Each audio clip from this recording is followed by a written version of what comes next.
Boston Celtics have 15 losses through 2024-25 NBA season. We know that we are now a week and a half away from the NBA trade deadline.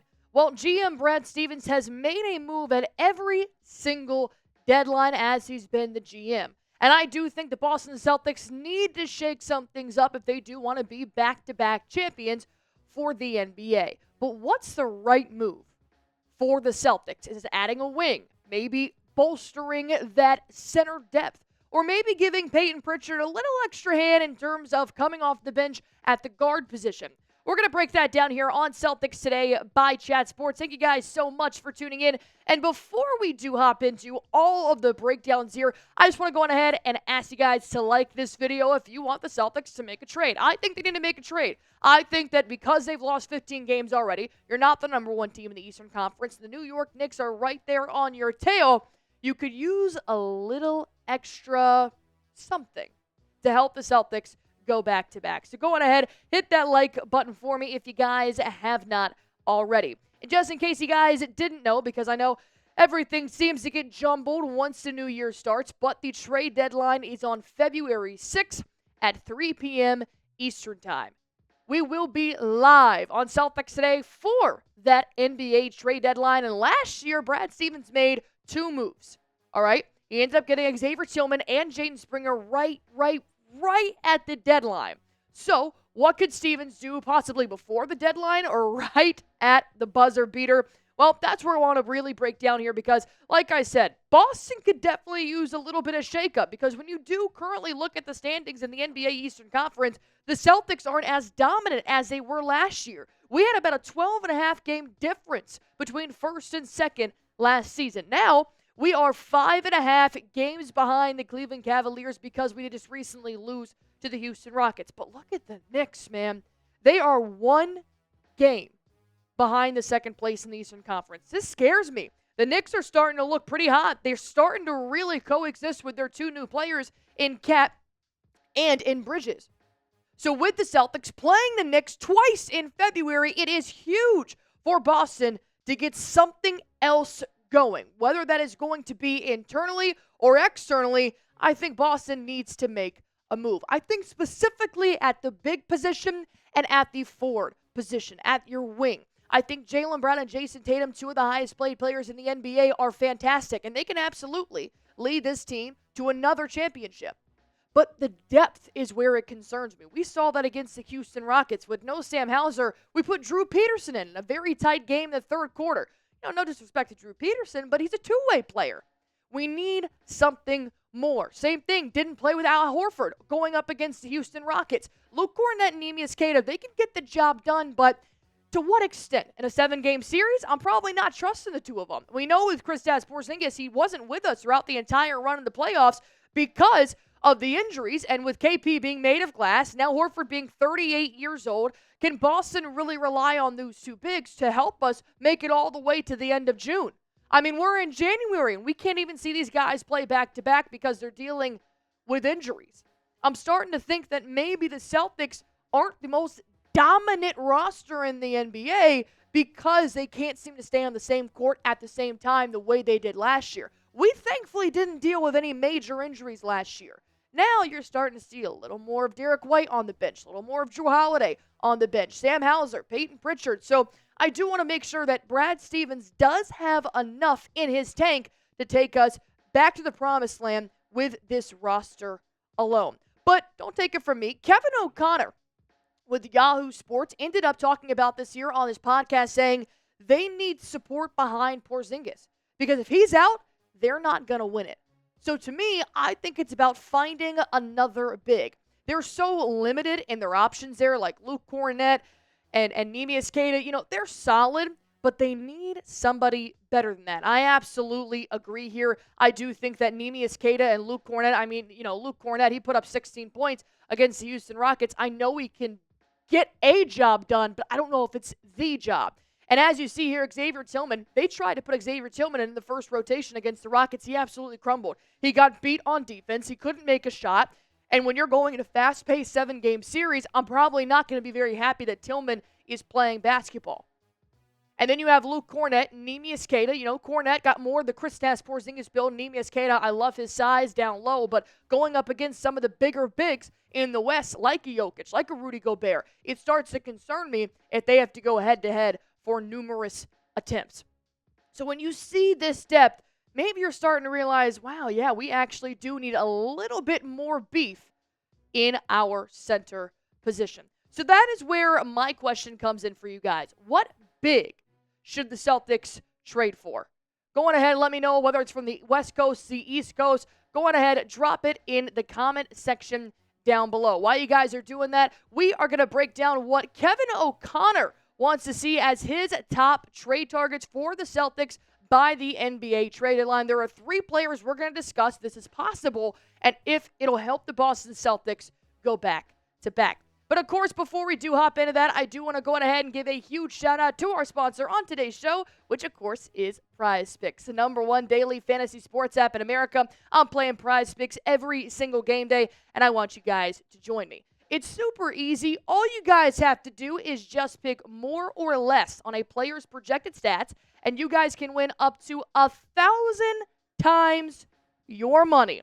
That's right, up to 1,000 times your money. You guys can do basketball, football, hockey. We know baseball season is coming up, or for the friendly e-gamer, maybe even a Call of Duty, if that fits you. It's super easy to test out your ball knowledge. I play this almost every single game day, and I play along with 10 million active users, and you guys can as well. We know there is a certain big game coming up here in the next 2 weeks. If you guys think Patrick Mahomes is going to have 1 passing yard, you win.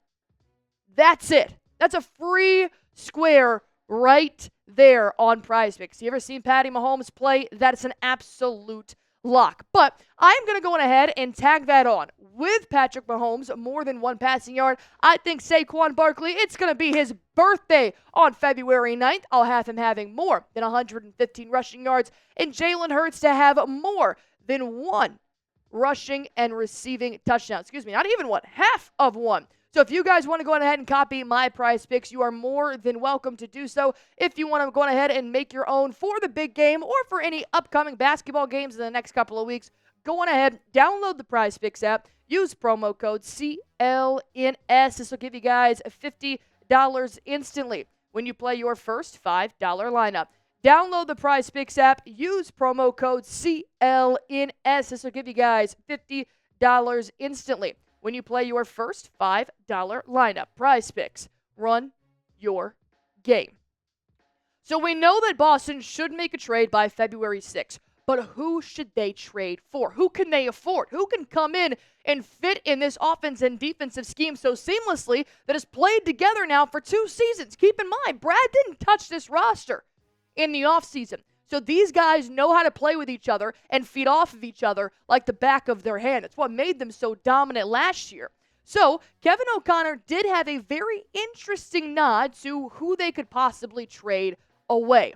And Kevin O'Connor said, I've heard they're open to trading Jaden Springer. He's been playing more lately. He's also been playing fantastic lately. Keep in mind, KOC. Defensively, even offensively, he's starting to showcase those 3-point skills. So he is playing more. But KOC is maybe hinting that maybe they're trying to up his market value. They're trying to feature him. So KOC actually wants to see the Celtics not keep Jaden Springer, but actually flip him for big.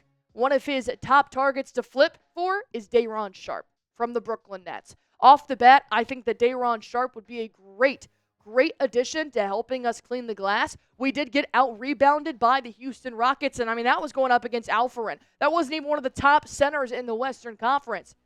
I think that when you need help getting more shots, that's where that rebounding comes into play, especially on the offensive side. You guys know I love offensive rebounding more than anything in basketball, and I don't think the Celtics do it enough. So what would it look like possibly fitting in Day'Ron Sharpe into the Boston Celtics system? Well, the number one thing that you guys should know about Mr. Sharpe is that he actually has been dealing off and on with a hamstring injury that has allowed him to not play all the games so far this season. That does make me a little bit concerned because the only thing I don't want is another big that has injury issues, kind of like we're already dealing with Kristaps Porzingis.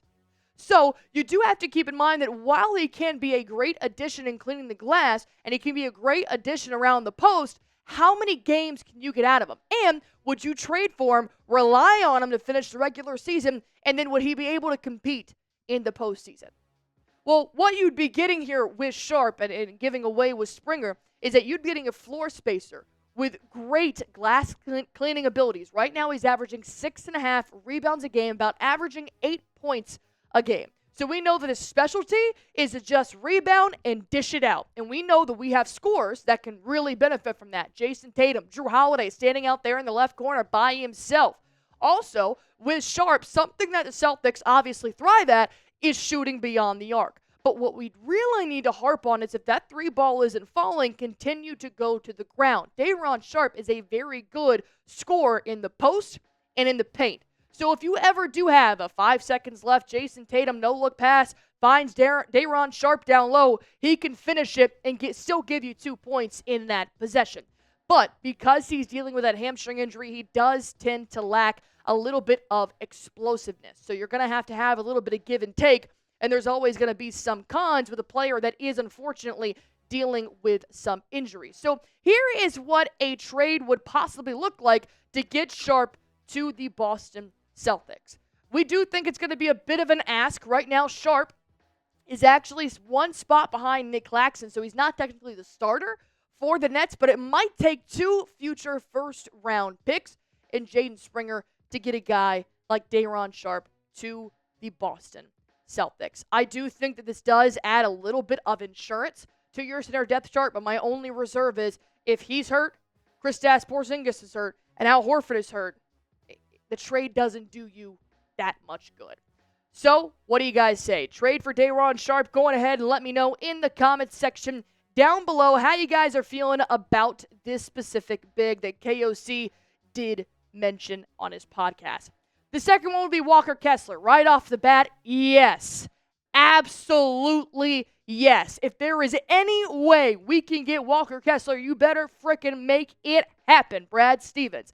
This guy is doing absolute damage right now for the Utah Jazz in the Western Conference. As you guys can see, he's averaging a double-double a game. He's a third-year player. He's very young. He can play from coast to coast, and he can play an entire ball game.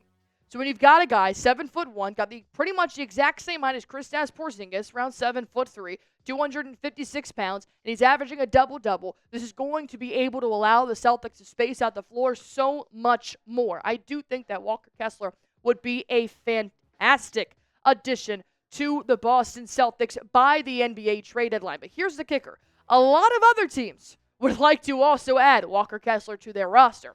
But from what we've heard from the Utah Jazz, the reason why I'm not going to show this that much entertainment is because he's pretty much untouchable. There's pretty much no way anybody's going to get Walker Kessler this year. So I'm not going to entertain that idea too much. Obviously, it sounds fantastic because we're talking about one of the best bigs right now in the Western Conference, but I just don't think it's going to happen. I think it's going to take a lot more than the Boston Celtics can dish out. So ultimately, we're going to move on to Torrey Craig. This is actually a very possible trade that you should keep an eye out for by February 6th. Why? Well, because we do know that Torrey Craig does tend to be able to space this floor for the Chicago Bulls, who are still kind of struggling to find their identity. But also with Craig and fitting him in here with Jaylen Brown and Jason Tatum to help out with that wing position. No, it's not a big.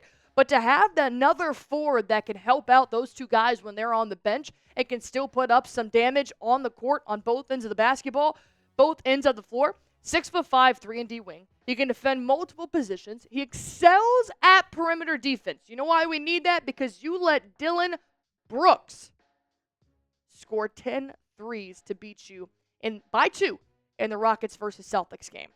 I'm starting to talk more about Western Conference teams because the East is going to be tough to get out of, as we see that right now, right, not even in first in the Eastern Conference, but you want to start thinking about what you can do in the postseason. That's the end goal, right? Go back-to-back. I think Torrey Craig would be a really good addition to help Jason Tatum and Jaylen Brown continue to have fresh legs. We're starting to see that even Joe Mazzulla is not keeping Jason Tatum in for the entire first quarter, putting him back in at the end and starting him because they're trying to keep these guys as fresh as they possibly can. A guy like Torrey Craig can come in, not put up as many points as somebody would in their rotation spot, but I do think this would be a really good addition to possibly give Jaylen Brown and Jason Tatum that little extra leg up that they have not had in the last couple of years. So here is what it would take in a trade. You would give him a second-round pick this upcoming year in Jaden Springer. You'd match Torrey Craig, and he can try and come in and fit in seamlessly with the Boston Celtics. So now that we have 2 trades that I did offer you right there, and there are plenty more free agents that Brad Stevens could possibly try to go out and get, my last question for you guys here is trade for Torrey Craig. Type Y for yes, type N for no. Let me know what you guys are thinking in the comment section down below. And as always, if you guys haven't already, go ahead and hit that sub button. We will be live for the NBA trade deadline on February 6th, coming up here very, very shortly. So if you guys haven't already, go on ahead and hit that sub button for me.